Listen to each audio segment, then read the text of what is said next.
Well, welcome to another episode with Win with Willie. Thank you for taking time out of your busy Saturday evening, your weekend, beautiful weather outside, especially in Texas. Thank you for taking time to spend part of your evening with Win with Willie. Always get ready, get set, and let's grow. My Facebook family, I need to thank you for liking this broadcast. Truly appreciate your comments and share with you this broadcast with on your Facebook page with your sphere of influence. My YouTube watchers, always thank you for your comments, and I would love for you to subscribe to my YouTube channel. So get your notepad out, get ready. Let's take some notes. Let's grow together. And you know, I always like to start with a story, and this is relevant to what we're going to talk about tonight.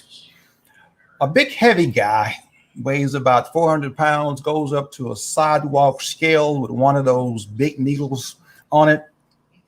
It was broken, but he didn't know it was broken. He puts a quarter in, he steps on the scale, and the needle goes to 60 pounds and stops. A kid standing with his mother right beside him sees what just happened. He looks at this guy and he looks at the 60 pounds and he's trying to figure out what's going on here. What just happened?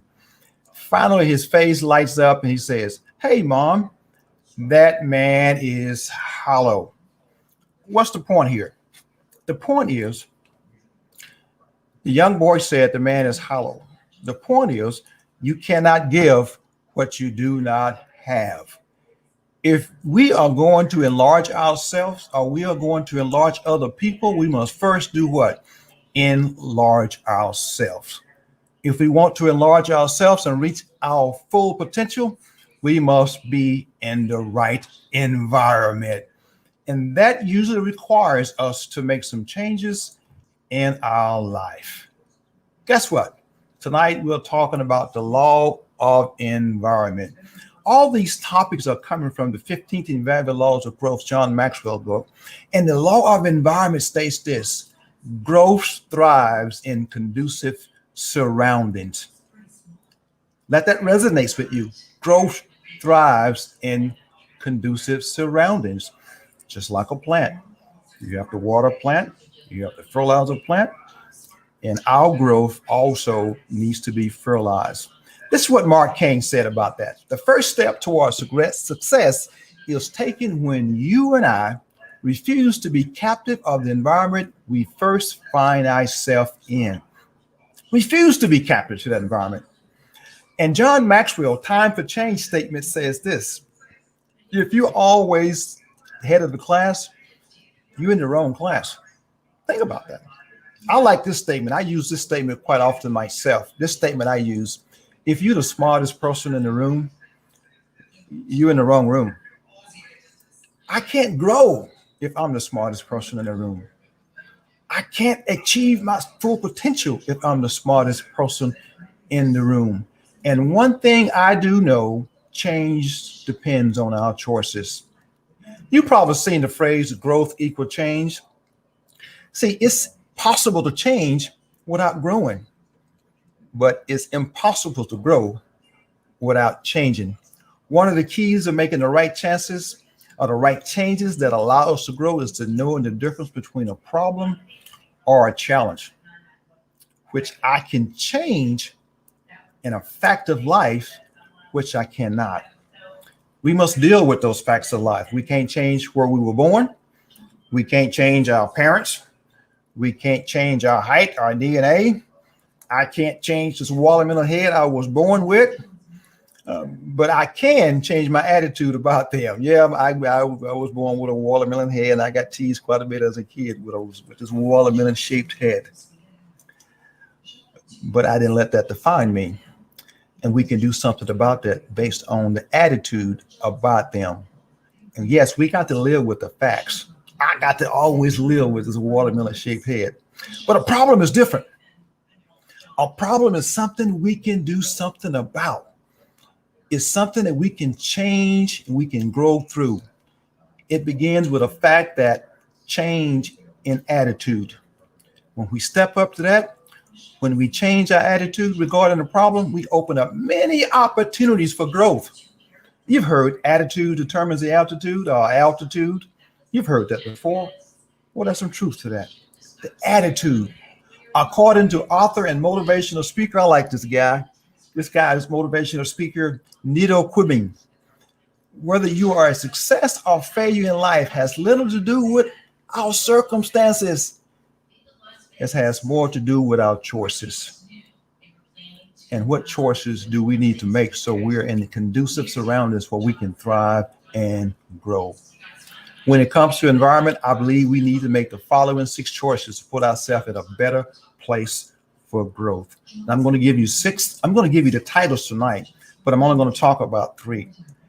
And number 1, you have your pen out, right? Ready to go?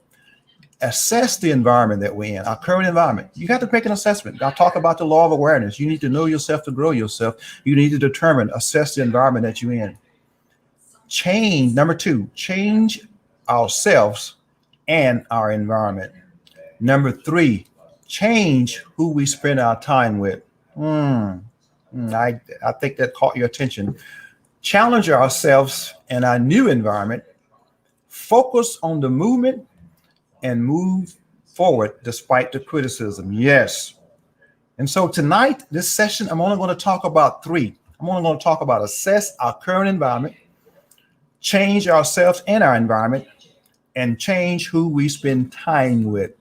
So to get the other 3, you have to come back next week. We'll talk about the other 3 next week. Let's get right to it. Notepad out, ready to take some copious notes. Assess our current environment. Professor and preacher Ernest Campbell tells a story about a lonely woman who purchased a parrot from a pet store. Listen to this now. Think about this. I'm going to give you the punchline at the end. Okay. After only one day of having it, she returned it to the store and told the storekeeper how disappointed she was with it, that the parrot hadn't said a word. She was upset. And the storekeeper said, "Does it have a mirror?" The parrot likes to be able to look at themselves in the mirror. So the lady bought a mirror and returned home. The next day, she was back again, reporting that the bird still wasn't speaking. The storekeeper, "What about a ladder?" Parrots enjoy walking up and down a ladder. Obviously, the lady took the storekeeper's advice, so she bought a ladder and returned home. The third day, she was back again with the same complaint. And the storekeeper says, "Does a parrot have a swing?" Birds enjoy relaxing on a swing. So she bought a swing and went home. The next day, she returned to the store and announced that the bird had died. And the storekeeper said, "Ma'am, I'm so sorry to hear that," said the storekeeper. And the storekeeper asked her, "Well, did the bird say anything before it died?" "Yes," said the lady. "It said," this is what the bird said, "Don't they sell any food down there?" Now, why are you chuckling right now? Well, what's the moral of this silly story? It is kind of silly. See, change just for the sake of change is not going to help us grow. If we are going to make changes, then we must make sure they are the right ones. And how do we do that? Let's start by assessing where we are now and why we need to change. When I was considering making a transition, when I was on active duty Air Force, I was considering making a transition from one professional environment to the other. I spent a good time examining why I wanted to change. For me, there were 3 main reasons to make that transition. Listen to this. And you may have different reasons, that's okay. But these are my reasons. I had gone too far, too fast. At 11 years in the Air Force, I had the title of superintendent. I had 5 agencies in my unit that was reporting to me with 11 years on active duty. That was number 1. So I was just moving too fast and didn't have the maturity to be able to embody all that responsibility at 11 years in the Air Force. And number 2, I did not feel challenged. In spite of all that, the career field did not challenge me. I was not using my brain. I was not using my gifts. And that's number 3. The security police career field did not speak to my giftedness. I'm trying to determine my giftedness. It was not speaking to me. And so I certainly made a transition from the career field. And those are the factors we need to know to look at that uncomfortable truth. Now, let me say this, looking at those factors, those are uncomfortable truths because in order to grow, you need to stay in your uncomfortable zone of needing to make the changes. And that's what I was doing, looking at that uncomfortable truth. One of the ways of judging where we are growing and in a conducive growth environment is to discern what we are looking forward to, what we're doing. If we're looking forward to it, are we looking back to what we have done? If the future looks dull, routine, or confining, let me say this, we may need to start looking to make some changes. Ask ourselves some of these questions. And I want to just throw these questions out there for you tonight. We're assessing our environment, aren't we? Ask ourselves some of these questions. It's just a list of questions. You may be to ask some additional questions, but to kind of help drive you and help drive us. What type of music, what songs lift you up? I like listening to smooth jazz. That's just really embodies my spirit. What thoughts, what ideals speaks to you, your dreams and your aspirations? What's speaking to you? What experiences have you had that rejuvenated you? Look back on some of those moments in your life, and that may be some of those moments you need to carry forward. What type of friends encourage you? What type of friends do you have to encourage you and speak to you and always inspiring you? And those recreational activities, whether it be deep sea fishing, or deep sea diving, whether it be snow skiing, or whether it be golf, whether it be running a marathon, those recreational activities that you enjoy, that revive you. And then, of course, what speaks to your spirit, uh, your spiritual growth, what exercises that spiritual strength about you. And then those hopes. You have to have hope. What are your dreams? What are you inspired to be? And then around the home, what family members inspire you, encourage you, that you love being around. And then, of course, your giftedness, your blessings, all those giftedness, gifts that we have come from God. You need to continue to grow those and cultivate those gifts and those blessings that activate you. And then, of course, those memories, holidays, vacations, all those mission trips that you may have been on, those type of memories that you can look back on and you get inspired and you get motivated to recreate some of those memories. And then, of course, my favorite, one of mine, of course, is books. What have I read that changed me? I'm all about reading books and adding value to myself so I can add value to others in my life. Goes back to one of those things. I can't give what I don't have. And yes, you can add to these, you can subtract to these, but assess the environment that you're in. The main idea is to know ourselves and assess where we are getting and what we need in our environment to grow ourselves. If we celebrate and it will not, and we're not celebrating where we are right now, then I think it's time to prepare ourselves to make some hard choices. That was number one, assess the environment. Number two, change yourself and change your environment. If we know we need to make some major changes to our environment, then something must happen first. Keep it in our mind. We must determine ourselves and change the environment at the same time. Here's why. Take a listen to these statements. Change your environment and change yourself at the same time. And these are the reasons why. Change yourself, but not your environment. Your growth will be slow and difficult. Growth will take place, but it's going to be slow and difficult. Change your environment, but not yourself. Growth will be slow and less difficult. And I went through that, changing my environment, but didn't change my character, didn't change myself, didn't grow. Thinking that changing my environment is going to help. But you got to change your environment and change your growth at the same time. Because number three, when you change your environment and change yourself, growth will be faster and extremely more successful.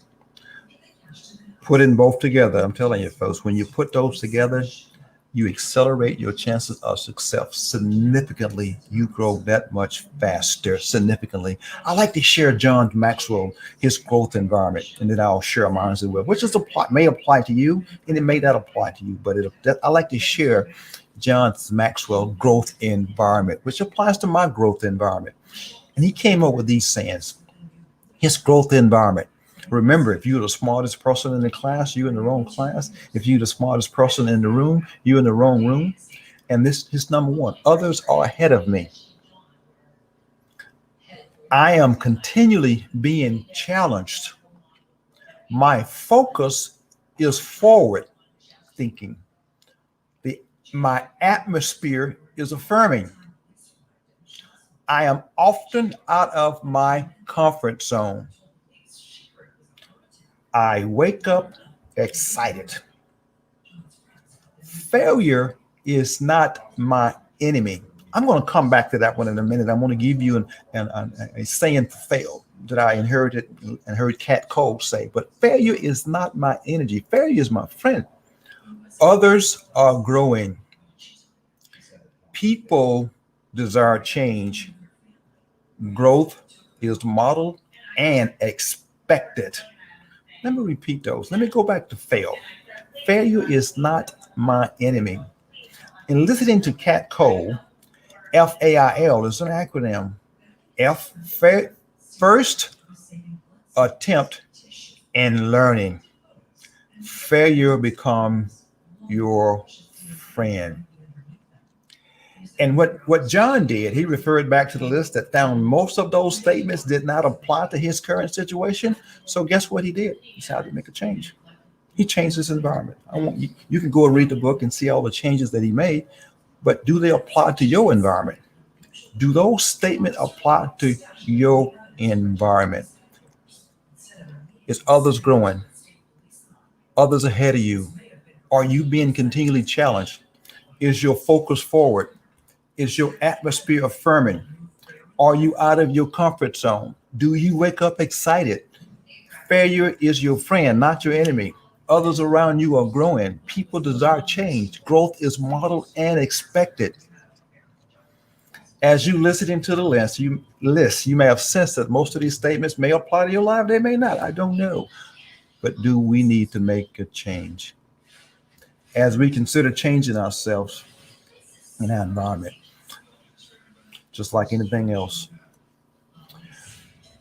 the right soil to grow in, the right soil, what nourishes me, the right soil, that's the environment. Am I in the right ground? Am I in the right environment? Am I breathing the right air? What keeps me alive? My purpose, my why, my North Star. The right climate to live. What sustains me? The people environment, my environment. That's the environment. The right soil, the right air, and the right climate. All conducive to growth. And I want the Lord environment to be a platform for us to grow, to add value to ourselves so we can add value to others. I was told if you put a pumpkin in a jug when it's the size of a walnut. Now, I'm not sure exactly if this, I've not seen this happen, but I was told if you put a pumpkin in a jug when it's the size of a walnut, it will grow to the size and shape of the jug and never get bigger. It never gets bigger than the jug. That can happen to our thinking. If we put ourselves in a small environment, our thinking stays small. So I'm asking us to enlarge our perspective, to enlarge our view. Dream big, think big, you grow big. So that was number 2. Now, number 3, it resonates with me significantly. It may resonate with you. Change who you spend time with. I'm sure most of us is familiar with the phrase "birds of a feather flock together." Yes, yeah, I heard that. I heard that quite a bit growing up. I've heard it since I've been an adult. I've heard that statement quite often, and I've used it quite often. Birds of a feather flock together. According to a research by sociologist Dr. David McClellan of Harvard University, and he states it like this: the people with whom we habitually associate are called your reference group. And these people determine as much as 95% of your success or failure in life. That's an awakening. That's my reference group. 95% of my success or failure in life is based on that reference group. King Solomon, smartest man, he stated like this: walk with the wise and become wise, for a companion of fools suffered harm. Let me say that one more time. It says, walk with the wise and become wise, for a companion of fools suffers harm. I might want to be careful who I'm walking with. According to Jim Rohn, we'll combine average of the 5 people we hang around the most. Jim Rohn also said we could tell by the quality of our health, our attitude, our income by looking at the people around us. Matter of fact, he even went even farther and said, we start to eat what they eat, talk like they talk, read what they read, think like they think, watch what they watch, and dress like they dress. There's a lot of truth to that. Lots of truth to that assessment by Jim Rohn. I like this one. Allow me to share some facts from a former softball coach and a softball player by the name of Sue Enquist. Sue Enquist has been called the John Wooden's of women's softball. She played for UCLA from 1975 to 1978, returned back to UCLA in 1980 as an assistant coach, and then served as a head coach from 1989 to 2006. As a player and coach, she helped win a total of 11 NCAA softball titles. She retired with a career coaching record of 887 wins to 175 losses and one tie, with a .835 winning percentage that puts her among the top 5 NCAA coaches of all times. You know what? I never heard of her until recently, until I started doing my research. But this is what she said. Sue shares this, the 33% rule. You can divide people in your school, in your home, in your team, and at work. No matter where they are, they're going to fall in the bottom, the middle, or the top thirds, and they all have the same characteristics. That's what she said about the bottom third. They suck the life out of you because nothing is ever good enough for them. They take the energy and motivation out of your environment. And you may have some people in your life, they take the life out of your environment. The middle third are happy and positive when things are going well, but feeling down in times of adversity. See, their circumstances is dictating their attitude. Their circumstances, they're up and down. Something goes bad, they got an attitude. Something goes well, they're your cheerleader. But the top third, positive attitude, even in tough times. They're your leaders. They're your influencers. They are your game changers. These are the kind of people we should try to be. And these are the kind of people we should spend our time with. Positive people. They're leaders. They're influencers. They're game changers. They're always challenging us. See, it's not always comfortable, isn't it? But it's always profitable to associate people larger than ourselves. Larger than ourselves. That's how you and I grow. People with integrity, spend time with. People who are positive, spend time with. People who are ahead of us professionally, spend time with. People who lift us up instead of knocking us down, spend time with. People who take the high road, not And above all, spend time with people who are growing. This is what, just listen to this one. Ralph Waldo Emerson and Henry David Thoreau, they were friends. And every time they would come together, they always asked themselves this particular question: what have you learned since the last time we met? And then, based on that, I formulated this question. I added to that question: what have you read and learned since the last time we met? Ralph and David were accountability partners. That's what accountability partners do. They help you grow. And I highly recommend that we find an accountability partner that helps us grow. Someone is going to challenge us. And that's what accountability partner does. More than that, but guess what also accountability partner does? They will love you and love me unconditionally. They desire to see us succeed. And they are mature, and they're going to help us and help me be more mature. They ask those agreed upon questions, and they help you when you need help. What am I saying? My saying is, we cannot take this personal growth journey by ourselves. We will never reach our full potential by ourselves.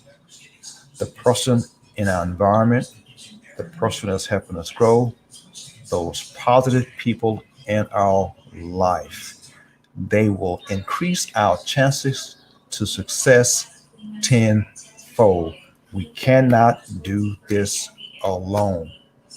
So I challenge us, think long and hard about who we are spending our time with, about who you are spending your time with. Where they're headed is where you are headed. So now you have it. Those are the first three. Assess your environment, change ourselves and our environment, change who we spend time with.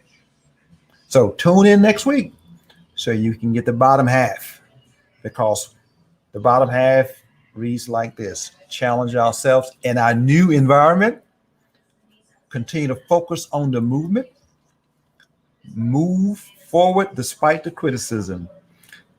You need to hear the rest of the story. So join me next week. Invite a friend. Remember, we cannot take this growth journey by ourselves. Subscribe to my YouTube channel. Subscribe to my book club. Let's grow together. Let's grow together. Subscribe to my YouTube channel. Subscribe to my book club.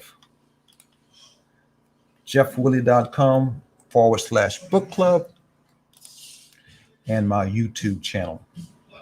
I want us to grow together. I want you to help me change my environment as I help you change your environment. Thank you for tuning in. Please subscribe to my YouTube channel so you can go back and replay and replay and replay. Be blessed, and I will see you next week, same time, same place, so we can grow together.